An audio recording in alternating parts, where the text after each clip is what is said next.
አሁን የምነግራችሁን ኢንፎርሜሽን ከ18 ዓመት በታች ሆናችሁና ነገራቶች ኢዝሊ የሚሰቀጥጣችሁ ሰዎች ባትሰሙት ይመከራል።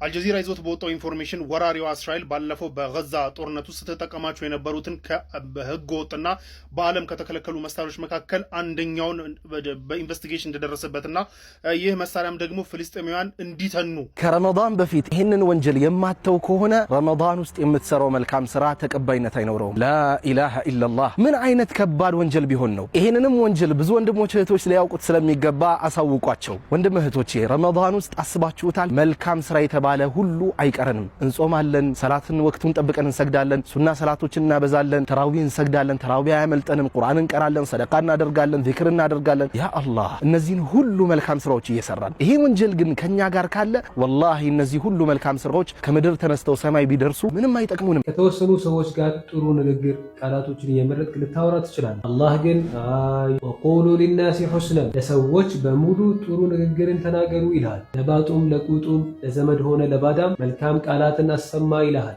እነዚህ ቪዲዮዎች ተመልከቷቸው ጋይስ። ፌስታል ከተከለከለ በኋላ እንግዲህ ነዋሪዎች በእንደዚህ አይነት ነገሮች እየተቸገሩ እንደሆነ በተለያዩ የማህበራዊ ትስስር ገጾች ላይ ሀሳባቸውን እየገለጹ እንዲሁም ደግሞ ቪዲዮ ሳይቀር እንግዲህ ፖስት እየተደረገና በውስጥ በኩል እየተላከልን እየተመለከትኩኝ እገኛለሁ። አሰላሙ አለይኩም ወራህመቱላሂ ወበረካቱ። ውድና የተከበራችሁ የሐላል ሪያክት ተመልካቾች በያላችሁበት ያላህ ሰላምና እዝነት ከእናንተ ጋር ይሁን እያል ዛሬም እንግዲህ በአላህ ፍቃድ ሆኖ አዳዲስ ቪዲዮዎችን ይዤላችሁ መጥቻለሁ። እስከ ቪዲዮአችን ፍጻሜ ድረስ አብራችሁን ቆዩ።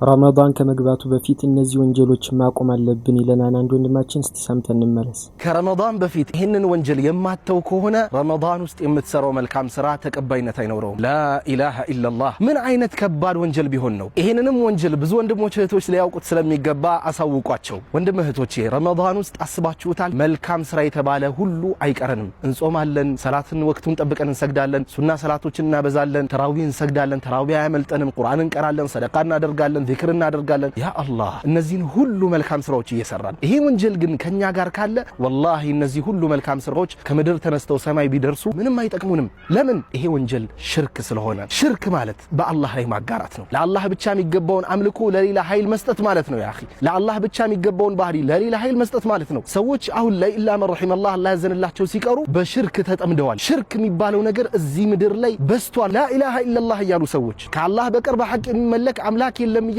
ዞር ብለው ደግሞ ቀብሮች ጋር ሄደው ሼሆቹ ድረሱልን፣ ሐጃችንን አውጡልን፣ ርዝቃችንን አስፉልን፣ ልጅ ስጡን እያሉ የሚለምኑ አሉ። ይሄን ልትክዱ ነው? የለም ልትሉ ነው? እንደዚህ አይነትን ተግባር የምታደርጉ ሰዎች ከዚህ ተግባራችሁ ወደ አላህ ካልተወበታችሁ፣ ንጹህ ናችሁ፣ ረመዳንን ካልተቀበላችሁ መልካምን ስራ እናበዛለን ብትሉ ትርፉ ድካም ነው፣ ትርፉ ልፋት ነው፣ ትርፉ ክስረት ነው፣ ትርፉ ትልቅ ወንጀል ነው። አላህ ሱብሓነሁ ወተዓላ በቁርአኑ ምን አለ? ፈላ ተድዑ መዐላሂ አሐዳ ከአላህ ጋር አንድንም አትገዙ፣ አንድንም አትለምኑ እያለ አንተ ግን አላህን እየለመንክ ዞር ብለህ ደጋሚዎች ጋር፣ ጠንቋዮች ጋር፣ ቀብሮች ጋር ሄደህ የምትጣራ ከሆነ የምትለምን ከሆነ ፈአንተ ኸሰርተ ኹስራን ሙቢና ግልጽ የሆነ ክስረትን ከስራህል። አላህም ሱብሓነሁ ወተዓላ የፈለገ ቢሆን ስራህን አይቀበልህም። ማስረጃው ምንድን ነው? አላህ ሱብሓነሁ ወተዓላ በቁርአኑ ምን አለ? ወለው አሽረኩ ባጋሩም ኖሮ ለሐቢጠ ዐንሁም ማ ካኑ ያዕመሉን ይሰሩት የነበሩት ከነሱ በታበሰ ነበር አለ። እንግዲህ እንደሰማችሁት ያ ጀማዓ ይህ ወንጀል ማለት ወላሂ ከባድ ነገር ነው። አላህ ይቅር የማይለው ወንጀል ወይም ደግሞ በተውበት እንጂ ይቅር የማይባል የሆነ ወንጀል ነውና ወላሂ ከዚህ ወንጀል ልንጠነቀቅ ይገባል።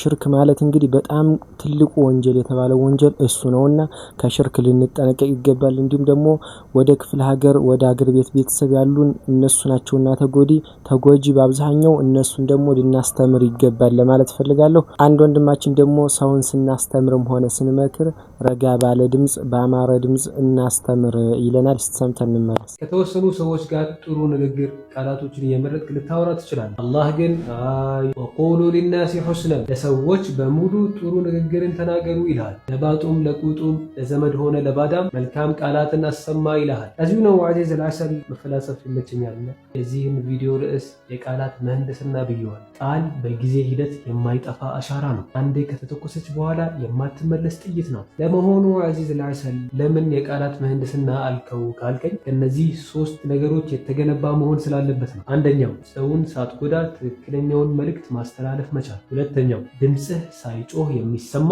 ንግግርህ ውስጥ ጫና ሳይኖር ሎጂክን መሰረት ያደረገ መሆን አለበት። ሶስተኛውና የመጨረሻው ትችት ከሆነ በለሰለሰ ቃል፣ ምክር ከሆነ ደግሞ በሚስጥር መናገር መቻል ነው። የንግግር በጎነት ጣፋጭ ቃላት መናገር ብቻ አይደለም አዚዝ አልሐሰን፣ ይልቁንም ጥሩ አዳማጭነትም ነው፣ የልዩነት ስነ ምግባርም ነው። ተሳስተሃል ሳይሆን በዚህ ጉዳይ ላይ የኔ አመለካከት እንዲህ ነው ብትል የንግግር በጎነት አዚዝ አልሐሰን የተሰበረ ልብ መጠገን ነው። ንግግርህ የአንተ ፍርሚያ ነው። ከአንተ የሚወጣ ቃል የአንተን የውስጥ ስብዕናን ይገልጻል። ንግግርህ ልክ እንደ ዝናብ ይሆን። በቃላቶች መገንባት ካልቻልክ አትሊስት አዚዝ አልሐሰን ልብ አታፍርስበት። ሸሪት ወዳለል ኸይሪ ከፋይለ። እንግዲህ እንደሰማችሁት ሰው ላይ በመጮህ ወይም ደግሞ በመናደድ ማንም ሊማር አይችልም። ያው ሊገን ወይም ደግሞ ሊብሰው ይችላል እንጂ ማለት ነው። ስለዚህ ሁሉንም ነገር ስናረግ በተረጋጋና ለዘብ ባለ ነገር ሊሆን ይችላል። ምክርም ሆነ ምንም ዳዕዋም ሆነ ሁሉንም ነገር በለዘብተኝነት ሊሆን ይገባል ለማለት ፈልጋለሁ። አንዱ ሀባሽ ደግሞ አላህ እጅ የለውም እያለ ነው። እስቲ ሰምተን እንመለስ። አላህ እጅ ያለው ግን የኛን እጅ አይመስልም ማለት ምንድነው? ጦጣም ዝንጀሮም እኮ እጅ አላት። የእናንተን እጅ ትመስላለች እነሱ እጅ ግን እኮ እጅ ነው።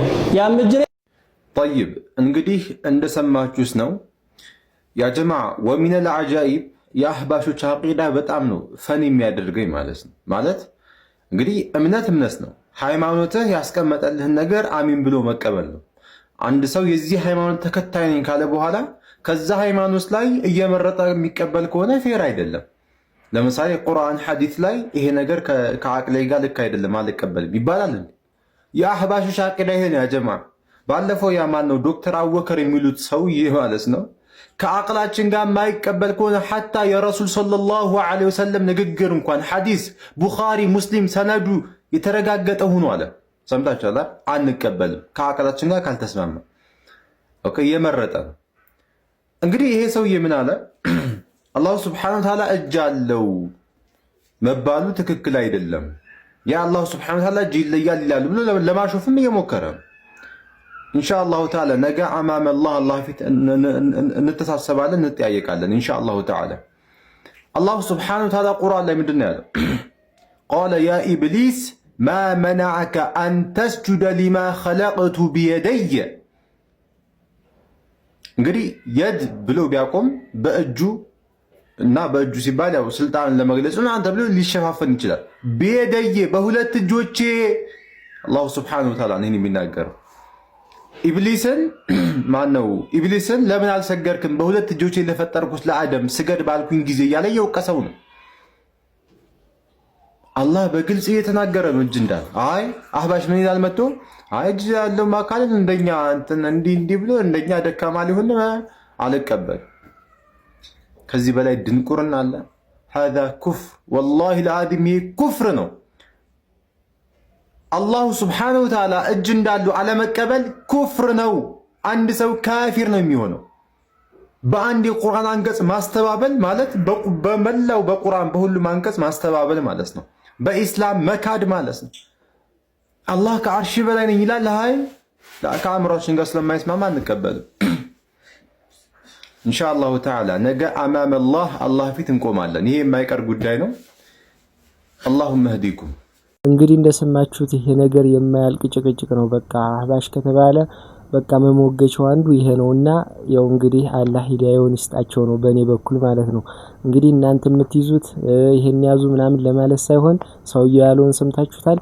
ቁርአኑ ላይ ያለውን ነው መያዝ ያለባችሁ ነው የኔ ምክር። ኢንሻአላህ ወደ ቀጣይ ቪዲዮ። አንድ ደግሞ የማህበረሰቡ ቅሬታ ነገር አለ። እሱ ምንድነው? ፌስታል መከልከሉ በጣም እየጎዳን ነው እያሉ ነው። እስቲ ሰምተን እንመለስ። እነዚህ ቪዲዮዎች ተመልከቷቸው ጋይስ። ፌስታል ከተከለከለ በኋላ እንግዲህ ነዋሪዎች በእንደዚህ አይነት ነገሮች እየተቸገሩ እንደሆነ በተለያዩ የማህበራዊ ትስስር ገጾች ላይ ሀሳባቸውን እየገለጹ እንዲሁም ደግሞ ቪዲዮ ሳይቀር እንግዲህ ፖስት እየተደረገና በውስጥ በኩል እየተላከልን እየተመለከትኩኝ እገኛለሁ። ፌስታል ከተከለከለ በኋላ ማለት ነው በጋዜጣ እንዲሁም ደግሞ ሌሎች ደህንነታቸው ባልተጠበቁና ለጤና ከማይመከሩ የወረቀት ምርቶች እንግዲህ የተለያዩ ስጋ፣ እንጀራ እንዲሁም ደግሞ ሌሎች ለጤና ጎጂ የሆኑ ነገሮች እየተቀላቀሉባቸው እንደሆነ ጭምር እየተመለከትን እንገኛለን። ይህ ነገርስ ከጤና አንፃር እንዲሁም ደግሞ ከደህንነት አንፃር እንግዲህ እንዴት ይታያል የሚለውን ነገር ከባለሙያ እንዲሁም ደግሞ ከሚመለከታቸው አካሎች ምላሽ እንዲሰጡበት ሪፖስት እያደረጋችሁ እንዲሁም ደግሞ ሼር እያደረጋችሁ ለበርካቶች እንዲዳረስ አድርጉ። እንዲሁም ደግሞ እናንተ እስከዛ ድረስ እንግዲህ አስፈላጊ የሆነውን ጥንቃቄ እንድታደርጉ ጭምር መልዕክቴን ማስተላለፍ ፈልጋለሁ። በሌሎች መረጃዎች በድጋሚ መልሳለሁ። የፕላስ ምልክቱን መጫናችሁን አትርሱ። መልካም ምሽት ይሆንላችሁ። እንግዲህ እንደተመለከታችሁት በጣም ችግር ላይ ነው ማህበረሰቡ ያለ። ይብስን ይሻልን ወስጄ ይብስን አመጣሁ ነገር ነው የተሆነበትና እንግዲህ አላህ ያሳምረው ነው በቃ አላህ ያስተካክለው ነው። ይሄንን አይተው እነሱም የሆነ መፍትሄ ሊፈልጉ ይችላሉ ማለት ነው፣ የመንግስት አካል የሚባለው ማለት ነው። ቀጣዩ መረጃችን ደግሞ ምንድነው? ወደ ውጭ ነው የምናልፈው። እሱ ምንድነው? በፍልስጤሞች ላይ የተደረገ ጭቆና አለ፣ ያልታየ በድብቅ የተሰራ ጭቆና አለ እያለን ነው። እስቲ ሰምተን እንመለስ። አሁን የምነግራችሁን ኢንፎርሜሽን ከ18 ዓመት በታች የሆናችሁና ነገራቶች ኢዝሊ የሚሰቀጥጣችሁ ሰዎች ባትሰሙት ይመከራል። አልጀዚራ ይዞት በወጣው ኢንፎርሜሽን ወራሪዋ እስራኤል ባለፈው በጋዛ ጦርነት ውስጥ ስትጠቀማቸው የነበሩትን ከህገ ወጥና በዓለም ከተከለከሉ መሳሪያዎች መካከል አንደኛውን በኢንቨስቲጌሽን እንደደረሰበትና ይህ መሳሪያም ደግሞ ፍልስጤማውያን እንዲተኑ ሰው እንዲተን ላይክ እንደምታውቁት በኖርማል ፍንዳታዎች ሀፕን ሲያደርጉ የሰውነት አካል ጉዳት ይደርስበታል ኦር ኢቭን ሊበተን ይችላል። ግን አትሊስት ሰው ያ አካል ተሰብስበው የሚቀበርበትና አትሊስት ቀብር የሚያገኝበት መንገድ አለ። ነገር ግን ኢንተርናሽናል የተከለከሉና የሰውን አካል ሊትራሊ ልክ እንደ ውሃ የሚያተኑ ከ3500 ዲግሪ ሴልሺየስ በላይ ሙቀት የሚፈጥሩ መሳሪያዎችን ጋዛ ውስጥ በመጠቀም 3000 የሚሆኑ ፍልስጤማውያንን ህፃን ምናምን ሳይል ኢንዲስክሪሚኔትሊ እንዲተኑና ምንም አይነት ሪሜን እንዳይኖራቸው ማድረጓን የአልጀዚራ ኢንቨስቲጌሽን ይዞ ወጥቷል። እነዚህ መሳሪያዎች እንግዲህ ከዌስተርኖች በተለይ ከአሜሪካ እስራኤል ታጥቀው የነበረውና ጋዛ ውስጥ ኢንዲስክሪሚኔትሊ በተለያዩ መንገዶች ስትጠቀሙ የነበሩ መሳሪያዎች እንደሆነ ነው። ይህ መሳሪያ እንግዲህ ውስጡ ሲፈነዳ ፊውል እና ውስጡ ከፊውሉ ጋር ደግሞ አብሮ ማግኒዥየም፣ አሉሚኒየም፣ ታይታኒየም ምናምን የሚባሉ ማቴሪያሎችን አብሮ የሚለቅና የነዚህ ደግሞ ከፍንዳታውና እነዚህ ፊውሉ ከነዚህ አሁን ከነገርኳችሁ ማቴሪያሎች ጋር አንድ ላይ ሲቀላቀል እስከ 3500 ዲግሪ ሴልሺየስ ድረስ ከባድ ሙቀት የሚፈጥር ነው ይህ መሳሪያ። የሰው ልጅ እንግዲህ ሰውነት እንደምታውቁት ከ70 እስከ 80% ከውሃ ነው የተሰራው። ውሃ ደግሞ ቦይሊንግ ፖይንቱ ኦር ተኖ የሚያልቀው በ100 ዲግሪ ሴልሺየስ ላይ ይተናል ታውቃላችሁ። ይህ ግን ከ100 አይደለም 3500 ዲግሪ ሴልሺየስ ሙቀት እንዲፈጥርና ሊትራሊ ዊዝን ሰከንድስ የሰው ልጅ እንዲተንና ምንም አይነት ሪሜን እንዳይቀረው በፍንዳታው የመጀመሪያዎቹ በጣም ማይክሮ ሰከንዶች ላይ የሚረጭ ወደ ግድግዳው የሚረጭ ደም ብቻ ካልሆነ በስተቀር ሌላ ግን ምንም አይነት የሰውነት ሪሜን እንዳይገኝበት ተደርጎ እንዲተን የሚያደርግ መሳሪያ ኢንዲስክሪሚኔትሊ ህፃን ሳትል ምን ሳትል ተጠቅማ 3000 የሚሆኑ ፍልስጤማውያን ምንም አይነት ሪሜን እንዳይኖራቸውና የት እንደገቡ እንዳይታወቅ ተደርገው እንዲተኑ እንደተደረገ የአልጀዚራ ኢንቨስቲጌሽን አውጥቷል። ይህ እንግዲህ የሚያሳየው ምንም አይነት ኢንተርናሽናል ህግ ምናምን የሚባለው ሳክስ ለሆነ አካል የሚሰራና ለሆነ አካል የማይሰራ ጸጥታ ምክር ቤት ምናምን የሚባሉ ነገራቶች በሙሉ ሳክስ እንደሆኑ ነው። እዚህ ዓለም ላይ ራስህን ዲፌንድ ልታደርግ የምትችለው ልክ እንደ ኢራን ታጥቀ ራስህን ዲፌንድ ማድረግ ስትችል እንጂ ምንም አይነት ኢንተርናሽናል ህግ ምንም አይነት ምናምን የሚባል ነገር እንደማይሰራና ሀያሎቹ ሌላውን መጨቆኛና መቆጣጠሪያ አድርገው የያዙት እንጂ ፖይንትለስ እንደሆነ አሁንም በድጋሚ የሚያሳይ ነው። ይህ ኢንተርናሽናሊ የሰው ልጅ ሞራል ዲኬ ማድረጉን ደን ደግሞ በፊት በታሪክ ሂትለር እንዲያረገ ገሌ እንዲያረገ ምናምን ነገር የሚባሉ ነገራቶችን አሁን ላይቭ እያየናቸው እንኳን ሀፕን ሲያደርጉ የሰው ልጅ ምንም አይነት እንትን የማይሰማውና ሪሞርስ የማይሰማውና ምንም ነገር ከማድረግ ወደኋላ ብሎ ቁጭ ብሎ ሲመለከት የነበረበት ጭፍጨፋ ማለፉን ነው የሚያሳየው። ለማንኛውም እስራኤል በዓለም አቀፍ ህግ የተከለከሉ እንደዚህ አይነት መሳሪያዎችን ሁሉ ተጠቅማ ፍልስጤማውያን ላይ ጉዳት ስታደርስ ነበረ። ያው አት ዘ ኤንድ ኦፍ ዘ ዴይ ፈራጅ አላህ ነውና ከአላህ እንጠብቃለን ማለት ነው። ፍርድ እንግዲህ እንደሰማችሁት እንግዲህ በጣም አሳዛኝ የሆነ ጊዜ ላይ ነው የደረሰው። በቃ ሰውና ሰው በጣም የተጨካከነበት ጊዜ አስቡት። እንግዲህ ሰው ሆኖ በሰው ላይ እንደዚህ አይነት ድርጊት መፈጸም ያውም ደግሞ ጨቅላ ህፃን ባለበት ቦታ ላይ እንደዚህ አይነት ድርጊት መፈጸም ማለት ወላሂ በጣም እንደው ስለ አይምሮ ላለው ሰው በጣም የሚከብድ ነገር ነው። ለዛ ነው ሙስሊም ክርስቲያን ሳይል እነሱን የሚቃወማቸው ማለት ነው፣ እስራኤልን የሚቃወም ለዚህ ነውና እኛም ደግሞ በዱዓ ልናግዛቸው ይገባል ለማለት ፈልጋለሁ። ወላሂ ሁላችንም በቃ በዱዓ ልንረሳቸው አይገባም። አሁን ደግሞ መጪው ረመዳን ነው። ስለዚህ በጣም አስቡት እንግዲህ እነሱ እንዴት እንደሚንገላቱ አስቡት። ስለዚህ በዱዓ ልንረሳቸው አይገባም ለማለት ነው ፈልጋለሁ። የዛሬ መረጃችን እንግዲህ እነዚህን መስሎ ነበር። በቀጣይ እስከምንገናኝ ድረስ ወሰላሙ አለይኩም ወራህመቱላሂ ወበረካቱ።